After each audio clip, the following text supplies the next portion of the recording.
වසන්තේ ඇවිත් නැද්ද තාමත් ඔහේ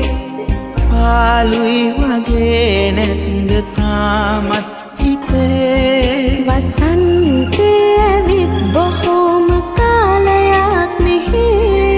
අපේ ආදරේ භාවනාවක් වගේ ආලෙන් වෙලා ගන්න කෝලම් කළා හිත ආලෙන් මුදා ගන්න මායම් කළා මම හීනෙන් අපේ ලෝකෙ සායම් කළා ඔබ සායම් මකාලන්න වෑයම්